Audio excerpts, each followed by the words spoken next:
organic, unpredictable, unknown, lovely, beautiful, a sense of fulfillment. This is part of the pleasures of life and not the chores of life.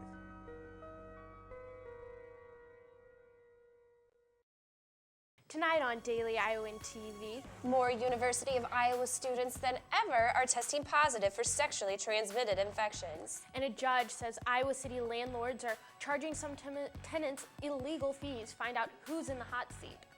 And we're breaking down all the latest headlines from the programming break in sports. Daily Iowan TV is ready to go.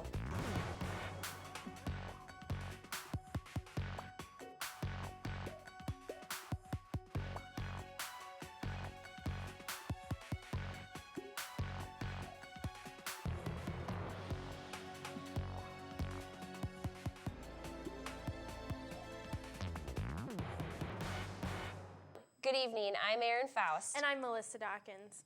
There are more cases of sexually transmitted infections at the University of Iowa than ever before. UI officials are worried that even more students don't even know they're infected. Daily Iowan TV reporter Tiara Simpson stopped by Student Health to figure out what's really going on. No one wants to think about it, and no one wants to talk about it, but it's here, and it's a growing issue at the University of Iowa. By the age of 25, 1 in 2 sexually active young people will get an STI. And again, that's primarily gonorrhea and chlamydia. The percentage of UI students with STIs jumped about half a percentage point from the previous year. Nearly 7% of UI students who got tested have it. The problem, though, is that many students who don't show symptoms never get tested. But 64% of UI students who tested positive didn't show any symptoms at all. But Beecher says many students don't know that, and the confusion about sexual health can start in high school. People have that idea like, oh, it won't happen to me, like that kind of thing, and like it can, especially if you're not careful. The rate of students getting tested is rising, but Beecher is concerned that the stigma surrounding STIs keeps some students away from student health. The most common STIs around campus are chlamydia and gonorrhea. If left untreated, these can cause formation of scar tissues, infertility, or long-term pelvic or abdominal pain. However, prescribed medication can treat these infections. We want it to be just a thing you do, like get your flu shot, get STI testing. I mean, that would be my goal. Maybe in my lifetime I'll see that. Student Health is continuing to amp up efforts to get people informed and stop the spread of STIs around campus. Tiara Simpson, Daily Iowan TV. Student Health is offering STI screenings all throughout April. They're free, and anyone can stop by for a confidential test. Driving into campus towards Mayflower Dorm will feel a little different in a couple weeks. The Iowa Department of Transportation announced they're resuming construction here at the I-80 interchange at Dubuque Street. That's exit 244. Here's a look at the intersection from the Iowa DOT, weather permitting. Traffic will go down to 1 lane in each direction starting April 8th. The westbound exit ramp will close with a detour to First Avenue. A link to the full release is posted on our Facebook page. A second night ride van is officially in service. The UI unveiled the new vehicle Friday. It's all part of Sally Mason's 6-point plan she presented to the regents to address sexual assaults on campus. The minibus serves as a free taxi service for women on campus and seats 14 at a time. The UI Department of Public Safety said they added a second van to meet demand. Mason says night rides served more than 2,400 women in January and February alone. Iowa men's basketball coach Fran McCaffrey confirmed Friday that his son Patrick has thyroid cancer. 14-year-old Patrick underwent surgery on Wednesday to remove a tumor. A biopsy showed it is cancerous. Fran McCaffrey said he's grateful for the outpouring of support from around the country. Our thoughts and prayers are definitely with the McCaffrey family. Absolutely. While you were on spring break, we were keeping up with everything Iowa City. Whether you were here or far away, here are the biggest stories you may have missed. An Iowa City neighborhood is dealing with a big problem. Big dead fish. 2 pounds in Wild neighborhood have hundreds of dead fish surfacing. As you can see here, residents are worried about the worsening smell and how to remove them. The frigid winter caused many more fish than usual to die across the state. More fish are expected to surface as ice continues to melt. Student renters in Iowa City scored big in court on Tuesday. And that ruling could mean your lease agreement might look a little bit different in the future if a group of local activists get their way.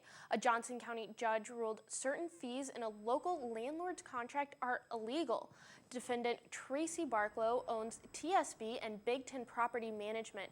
The Iowa City Tenants Project, the group pushing for the legal action, is also challenging several other landlords on the list, Apartments Downtown, which uses the exact same lease as Barklow. The ruling will likely go to an appeals court. If more courts agree, it could mean changes across the state. A Cedar Rapids man is behind bars and facing felony charges after a shooting in Iowa City. Police arrested Devancier Conchion, a 20-year-old from Cedar Rapids last week. The victim is facing a major uphill battle in her recovery.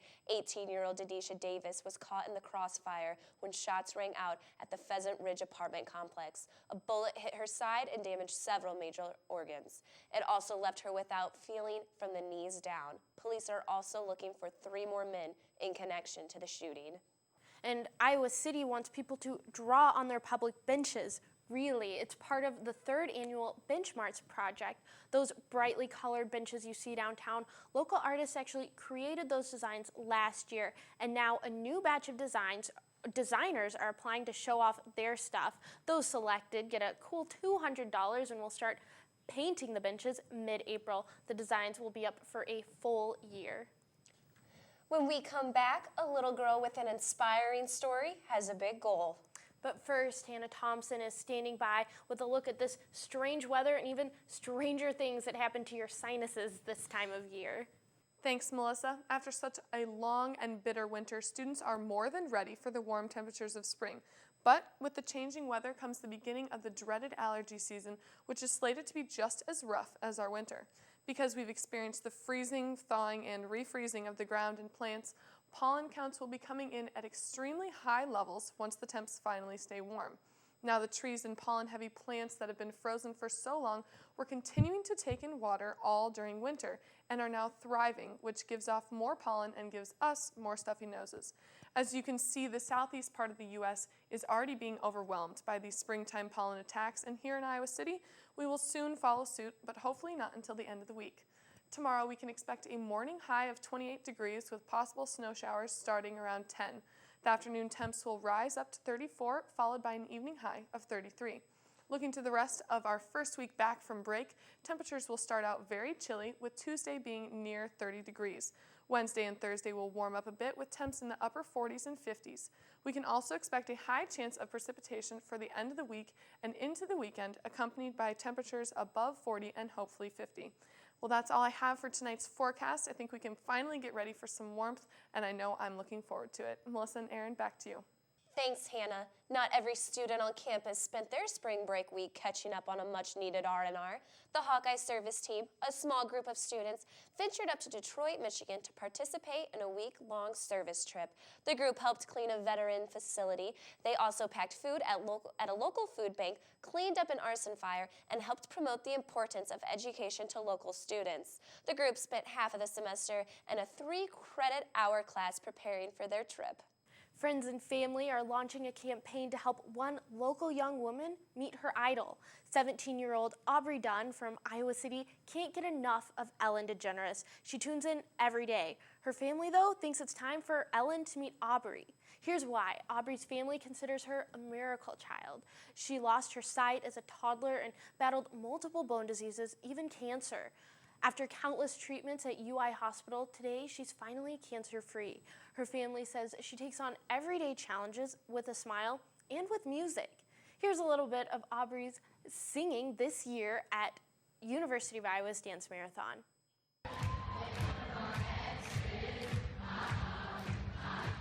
Friends and family hope gaining enough attention online will put Aubrey on Ellen's radar. You can learn more about Aubrey and her journey by going to her family's Facebook page.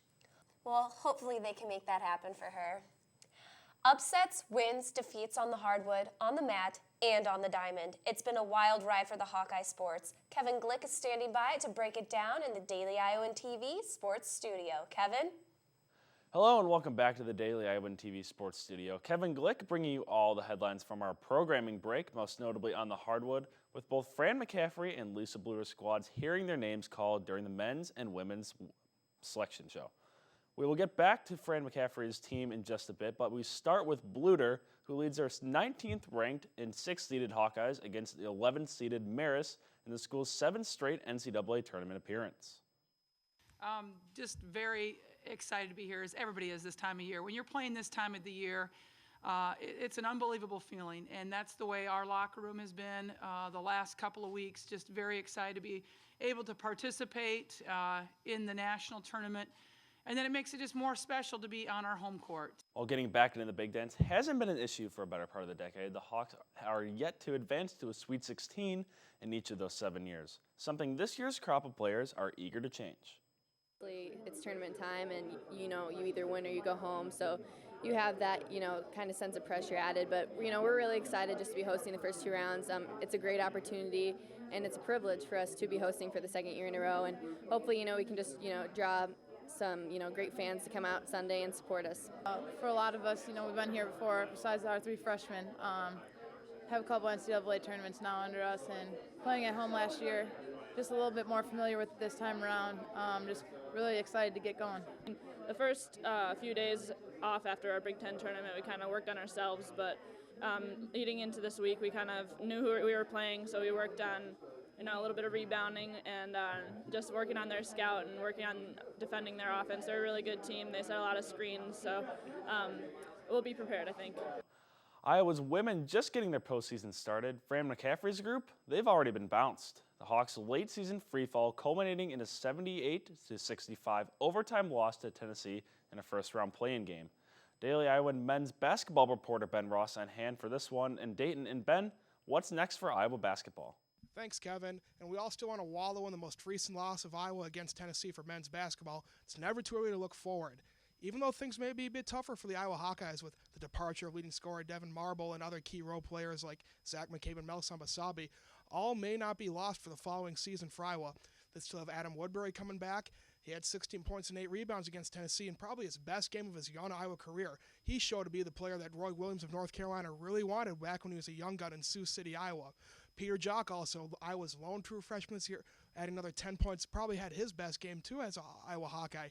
He could be pushing Josh Oglesby next year for a starting role in the point guard position. All in all, with Iowa's good recruits coming in, the Hawkeyes may be poised to have the season that they wanted to have last year, next year. And back to you guys.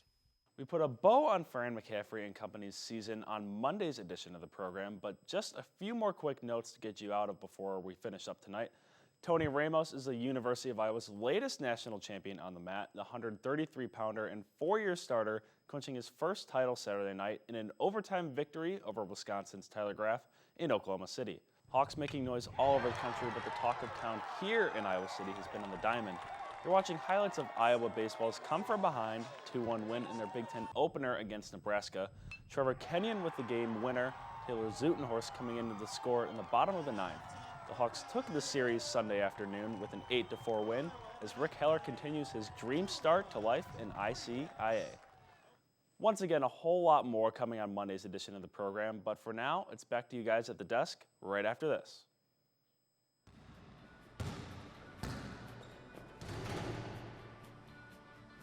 We're bigger, we're deeper, and we're more experienced than we've ever been. Here's White, ducks it through. Cummins gets the step on the drive, score it, and a foul. Now he throws it down. Marble with the play made to Aaron White.